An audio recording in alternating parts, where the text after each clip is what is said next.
എല്ലാ പ്രിയപ്പെട്ടവർക്കും യേശു ക്രിസ്തുവിൻ്റെ നാമത്തിൽ വന്ദനം. ഇന്ന് നമുക്ക് ഒരു പ്രത്യേക വിഷയത്തെക്കുറിച്ച് അല്പനേരം ചിന്തിക്കാം. പത്രോസിൻ്റെ ലേഖനത്തിൽ ഒരു വാക്യം നമുക്ക് മുഖവരിയായിട്ട് വായിക്കാം. 2 പത്രോസ് 3:3-4 വാക്യങ്ങൾ. അവന്റെ പ്രത്യക്ഷതയുടെ വാഗ്ദത്തം എവിടെ? പിതാക്കന്മാർ നിദ്ര കൊണ്ട ശേഷം സകലവും സൃഷ്ടിയുടെ ആരംഭത്തിൽ ഇരുന്നതുപോലെ തന്നെ ഇരിക്കുന്നു എന്ന് പറഞ്ഞ് സ്വന്തം മോഹങ്ങളെ അനുസരിച്ച് നടക്കുന്ന പരിഹാസികൾ പരിഹാസത്തോടെ അന്ത്യകാലത്ത് വരുമെന്ന് വിശേഷാൽ അറിഞ്ഞുകൊള്ളുന്നു. ഇവിടെ യഹൂദ ജനത, ക്രൈസ്തവർ, ഈ രണ്ട് വിഭാഗങ്ങളുടെ ഒരു മനോഗതത്തെക്കുറിച്ച് അവിടെ അപ്പോസ്തലൻ രേഖപ്പെടുത്തി. ദൈവത്തിൻ്റെ വാഗ്ദത്തങ്ങൾ ആദാമിൻ്റെ വീഴ്ച മുതൽ ദൈവത്തിൻ്റെ വാഗ്ദത്തങ്ങളെക്കുറിച്ച് പിതാക്കന്മാർ വഴി പല നിർദ്ദേശങ്ങളും നൽകിയിട്ടുണ്ട്. യേശുക്രിസ്തുവിൻ്റെ ജനനം വലിയൊരു വാഗ്ദത്തത്തിൻ്റെ നിവൃത്തി ആയിരുന്നു. യേശു തൻ്റെ വേല പൂർത്തിയാക്കി പോയതിന് ശേഷം 2000 ചില്ലുവാനും വർഷം ഇന്ന് കഴിഞ്ഞിരിക്കുകയാണ്. അപ്പോൾ ഏകദേശം ഒരു 3500 വർഷത്തിൻ്റെ ഇടവേളയിൽ പ്രത്യേകിച്ച് ദൈവത്തിൻ്റെ വാഗ്ദത്തങ്ങളൊന്നും നിറവേറിയിട്ടില്ല എന്നുള്ള കാഴ്ചപ്പാടാണ് യഹൂദനും ക്രൈസ്തവർക്കും പൊതുവേ. പല കാര്യങ്ങളും സംഭവിച്ചിട്ടുണ്ടെങ്കിലും മനുഷ്യന് ആത്യന്തികമായി പ്രയോജനം ചെയ്യുന്ന ഒരു വാഗ്ദത്തവും ഇതുവരെ ഭൂമിയിൽ നിറവേറിയിട്ടില്ല. അതിൻ്റെ ഒന്നാമത്തെ ഒരു കാരണമായിട്ട് മനുഷ്യർ ചിന്തിക്കുന്നത് തന്നെ യേശുക്രിസ്തു മനുഷ്യരാശിയുടെ പാപപരിഹാരാർത്ഥം ജീവബലിയായി തീർന്നു തന്നെ വിശ്വസിക്കുന്നവർക്കുള്ള പ്രത്യാശയെക്കുറിച്ചും പ്രതിഫലത്തെക്കുറിച്ചും ഉറപ്പു നൽകി. എങ്കിലും ഇന്നും 2000 വർഷമായിട്ടും അതൊന്നും നിവൃത്തിയായിട്ടില്ല. പാപം നീക്കും, മരണം നീക്കും എന്നുള്ള വാഗ്ദത്തങ്ങളൊക്കെ യേശുക്രിസ്തു പറഞ്ഞിരിക്കുന്നതും ചെയ്തിരിക്കുന്നതുമായ പ്രവർത്തനങ്ങളിൽ പെട്ടതാണ്. അതുകൊണ്ടാണ് ഇവിടെ പിതാക്കന്മാർ നിദ്ര കൊണ്ടതിന് ശേഷവും സകലവും സൃഷ്ടിയുടെ ആരംഭത്തിൽ ഇരുന്നത് പോലെ ഇപ്പോഴും ഇരിക്കുന്നു. അവന്റെ പ്രത്യക്ഷതയുടെ വാഗ്ദത്തം എവിടെ? യഹൂദജാതിയെ സംബന്ധിച്ച് യേശുക്രിസ്തുവിൻ്റെ പ്രത്യക്ഷത എന്ന് പറയുന്നത് യേശു രാജാവായി വരുന്നതിനെ, ക്രൈസ്തവരുടെ പ്രത്യാശ യേശു രണ്ടാമത് വരുന്നു എന്നുള്ളതിനെ കുറിച്ചാണ്. പക്ഷേ യഹൂദനും കർത്താവിനെ മനസ്സിലാക്കാൻ കഴിഞ്ഞില്ല.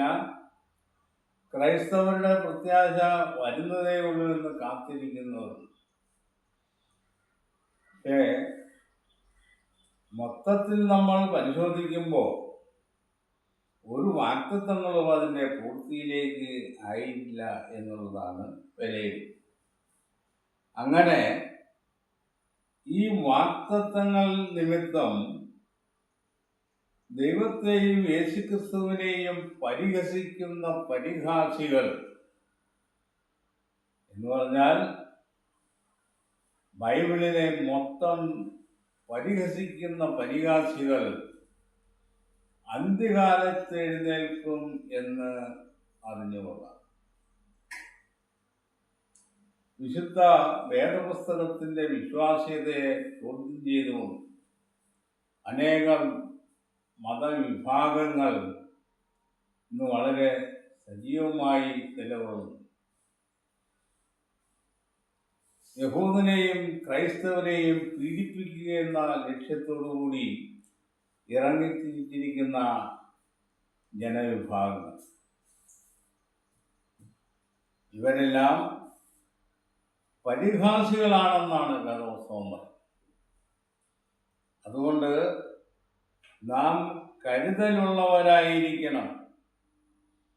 അപ്പൊ ഈ പരിഹാസത്തിന്റെ കാലഘട്ടം ചില അന്ത്യങ്ങളുടെ കാലഘട്ടമാണെന്നാണ് അപ്പോസ്തലൻ പറയുന്നത്. അന്ത്യകാലത്ത് വരുമെന്ന അന്ത്യകാലത്തെക്കുറിച്ച് വളരെ അവികലമായ ആശയങ്ങളാണ് ക്രൈസ്തവ മണ്ഡലത്തിലുള്ളത്. ഏതാണ്ട് പ്രപഞ്ചത്തിൻ്റെയോ ഭൂമിയുടെയൊക്കെ നാശമാണെന്നാണ് തെറ്റിദ്ധരിച്ചിരിക്കുന്നത്.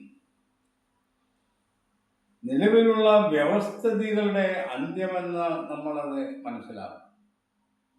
ഈ പ്രപഞ്ചത്തിനോ ഭൂമിക്കോ ഉണ്ടാകുന്ന അന്ത്യത്തെക്കുറിച്ചല്ല ഇവിടെ പ്രതിപാദിക്കുന്നത്. കർത്താവ് യഹൂദജാതിയിൽ സഞ്ചരിക്കുമ്പോൾ ഒരു കാര്യം പറഞ്ഞു. മനുഷ്യപുത്രൻ വരുമ്പോൾ ഭൂമിയിൽ വിശ്വാസം കണ്ടെത്തുമോ? അത് മനുഷ്യപുത്രനായ യേശുക്രിസ്തുവിൽ അടിസ്ഥാനപ്പെടുത്തിയുള്ള വിശ്വാസത്തെക്കുറിച്ചാണ് കർത്താവ്.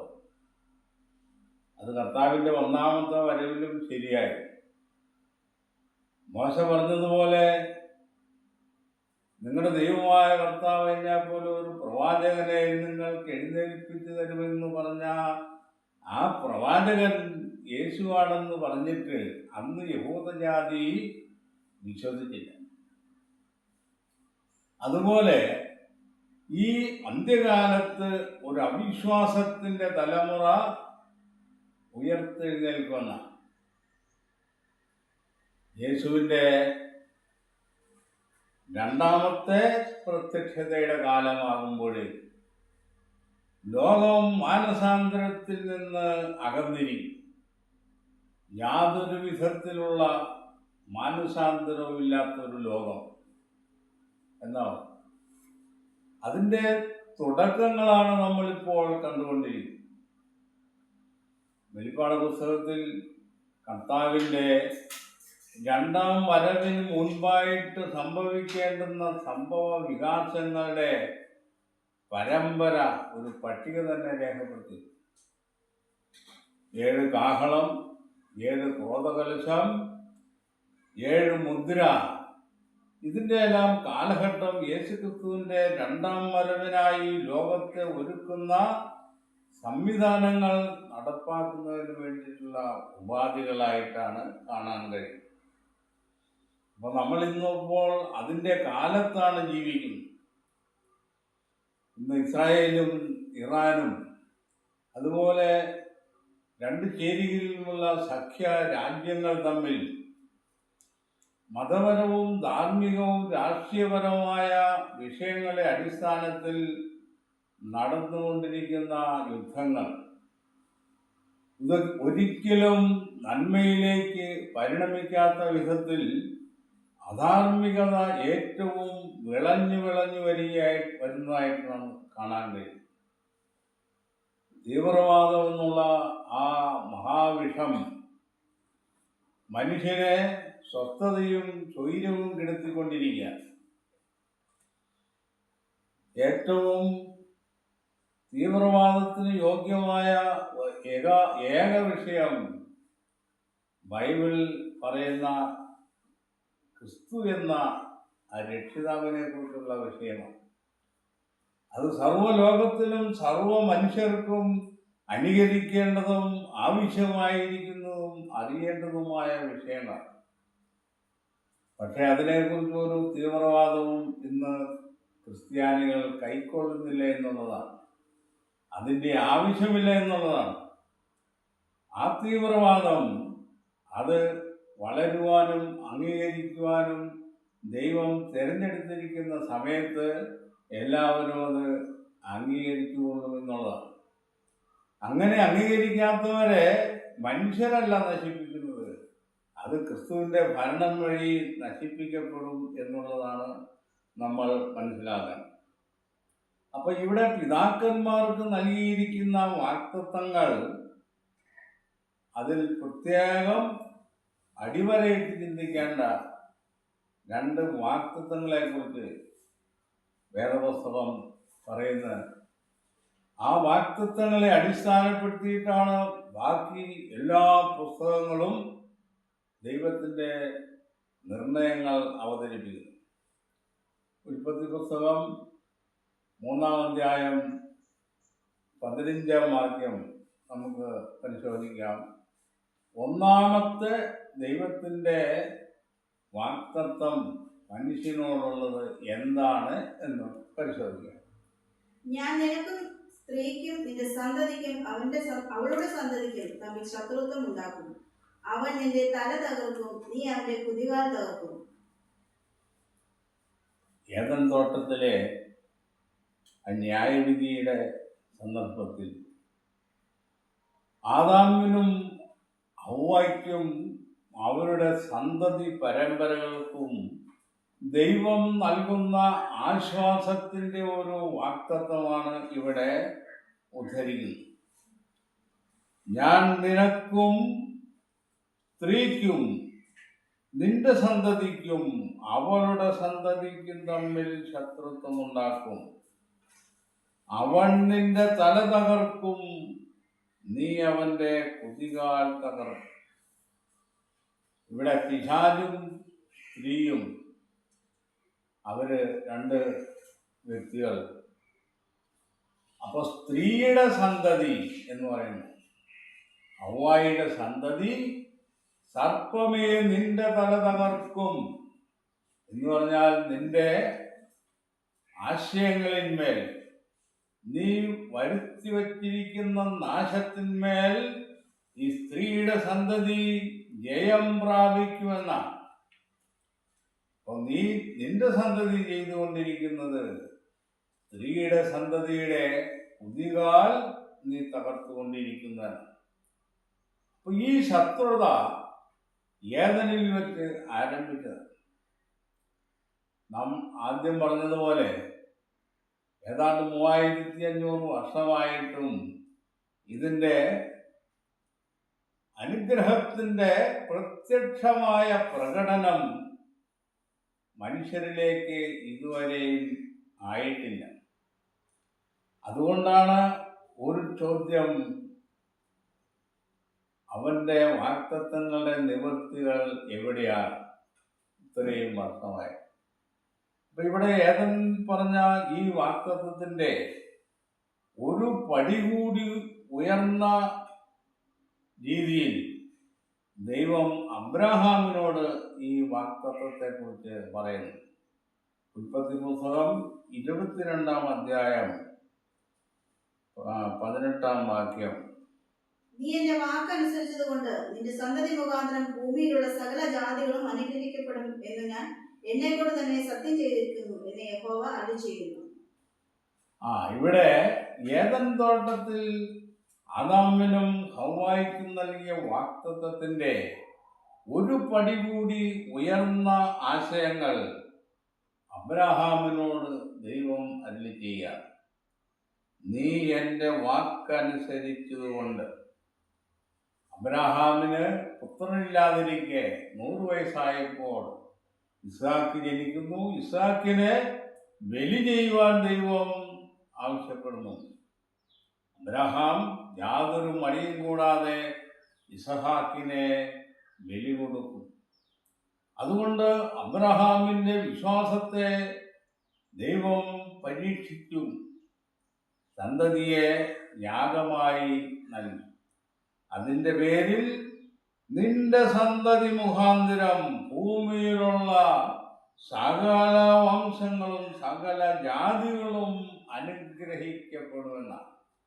ഏദനിൽ വെച്ച് പറഞ്ഞതിൻ്റെ ഒന്നുകൂടി ഉയർന്ന പടിയിലുള്ള വാഗ്ദത്തത്തിൻ്റെ നിർവചനമാണ് ഇവിടെ പറയുന്നത്. ഏദൻ തോട്ടത്തിൽ മരണവും ശാപവുമാണ് പിശാച് മനുഷ്യരാശിക്ക് കൈവരുത്തിയത്. ഇവിടെ അതിന് പകരമായിട്ട് അബ്രഹാമിന്റെ സന്തതിയായ യേശുക്രിസ്തു മുഖാന്തരം മുഴുവൻ ജാതികൾക്കും അനുഗ്രഹം കൈവരുത്തുമെന്നാണ്. ശാപത്തിന്റെ എതിരാണ് അനുഗ്രഹം. ശാപം മനുഷ്യരാശിക്ക് മരണം വരുത്തി. അനുഗ്രഹം മനുഷ്യരാശിക്ക് നേരിട്ട ആ മരണത്തിൽ നിന്ന് അവരെ നിത്യമായി മോചിപ്പിക്കുമെന്നുള്ളതാണ് അനുഗ്രഹം. ആ അനുഗ്രഹത്തിനായിട്ട് ദൈവം തിരഞ്ഞെടുത്തിരിക്കുന്നത് അബ്രഹാമിന്റെ സന്തതിയാണ്. ഈ അബ്രഹാമിന്റെ പൊരുളിലെ യഥാർത്ഥ സന്തതി ആരാണെന്ന് അപ്പോസ്തലൻ ഗലാത്യ ലേഖനത്തിൽ വളരെ വിശദമായിട്ട് പറയുന്നു. ആ സന്തതി ക്രിസ്തു അത്രേ. അബ്രഹാമിനും അവന്റെ സന്തതിക്കും വാഗ്ദത്തങ്ങൾ ലഭിച്ചു. ആ യഥാർത്ഥ വാഗ്ദത്ത സന്തതി ഇസ്ഹാക്കാരെ നിഴലായി സൂചിപ്പിക്കുന്നുവോ അതിന്റെ പൊരുളായ യേശുക്രിസ്തുവാണ് അബ്രഹാമിന്റെ സന്തതി. ആ അബ്രഹാമിന്റെ സന്തതിയിൽ കൂടിയാണ് ഭൂലോകം മുഴുവൻ അനുഗ്രഹിക്കപ്പെടുന്നതെന്നാണ്. മരണത്തിൽ നിന്ന് മോചിതരാകും. അതിനെക്കുറിച്ച് അപ്പോസ്തലൻ മറ്റൊരു വാക്യം പറയുന്നത്, എന്നാൽ കാലസമ്പൂർണത വന്നപ്പോൾ ദൈവം തന്റെ പുത്രനെ സ്ത്രീയിൽ നിന്ന് ജനിച്ചവനായി നിയോഗിച്ചയച്ചു. ഇവിടെ കാലസമ്പൂർണത എന്ന് പറഞ്ഞിരിക്കുന്നത് എബ്രായ ലേഖനത്തിൽ പറഞ്ഞിരിക്കുന്ന വാക്യത്തിന്റെ അടിസ്ഥാനത്തിലാണ്. എബ്രായ ലേഖനം 1-ാം അധ്യായം 1-ാം വാക്യത്തിൽ ദൈവം പണ്ട് ഭാഗമായിട്ടും വിവിധമായിട്ടും പ്രവാചകന്മാർ മുഖാന്തരം പിതാക്കന്മാരോട് അരുളി ചെയ്തിട്ട് ഈ അന്ത്യകാലത്ത് പുത്രൻ മുഖാന്തരം നമ്മോട് അരുളി ചെയ്തിരിക്കുന്നു. അങ്ങനെ കർത്താവിന്റെ ഒന്നാമത്തെ പ്രത്യക്ഷതയുടെ ആ കാലമാണ്. യേശുക്രിസ്തുവിന്റെ ക്രൂശുമരണത്തിന്റെ കാലഘട്ടമാണ് കാലസമ്പൂർണതയുടെ കാലഘട്ടം. യേശു 33.5 വയസ്സുവരെ ഭൂമിയിൽ ജീവിച്ചു. ദൈവത്തിന്റെ നിർണയങ്ങളുടെ നിവൃത്തികൾ പ്രാവർത്തികമാക്കി സ്വർഗാരോഹണം ചെയ്ത് തിരിച്ചു പോയിരിക്കുന്നു. അതിൻ്റെ ശേഷം ആളുകളുടെ നിരൂപണമാണ് ഇവിടെ വായിക്കുന്നത്. സകലവും പിതാക്കന്മാർ നിദ്ര കൊണ്ട ശേഷം സൃഷ്ടിയുടെ ആരംഭത്തിൽ എന്നതുപോലെ ഇന്ന് വിരിക്കുന്നു.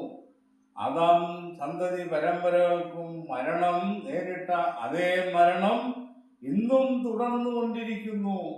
പിന്നെ എന്താണ് നിഷേധം? അപ്പൊ ഈ പരിഹാസികൾ അന്ത്യകാലത്ത് എഴുന്നേൽക്കും എന്നുള്ളത്.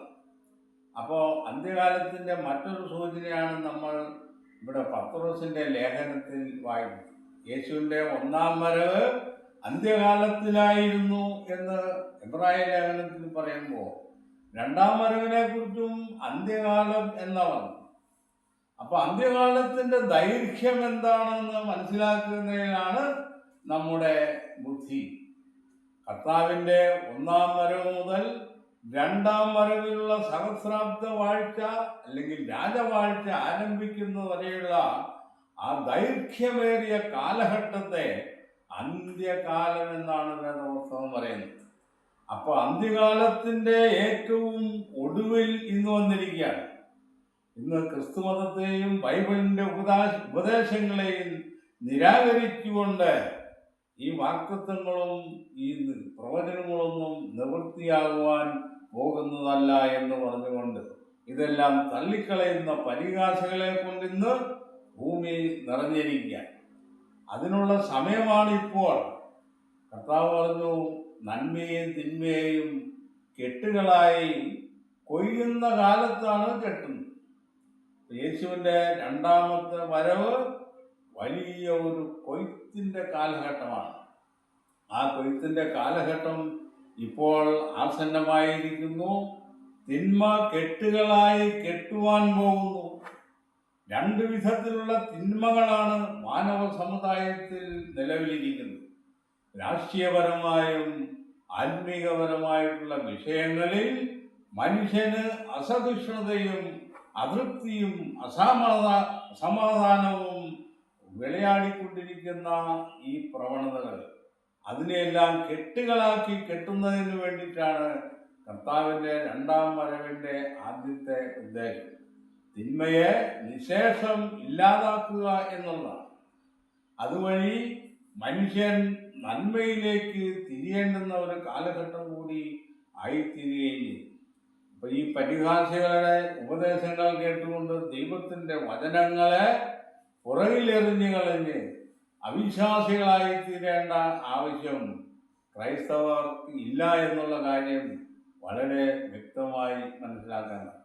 പഴയ നിയമം മുതൽ പുതിയ നിയമം വരെ വെളിപ്പാട് പുസ്തകത്തിൻ്റെ ആ നിവൃത്തികളിലേക്ക് കടക്കുന്ന കാലഘട്ടത്തിൽ ഇന്ന് നാം എത്തിയിരിക്കുന്നു. അതുകൊണ്ട് നമ്മൾ വിശ്വാസത്തിലും പ്രത്യാശയിലും ഉറച്ച് മുമ്പോട്ട് പോവുക. ഇത്രയും പറഞ്ഞുകൊണ്ട് ഈ വിഷയം അവസാനിക്കും.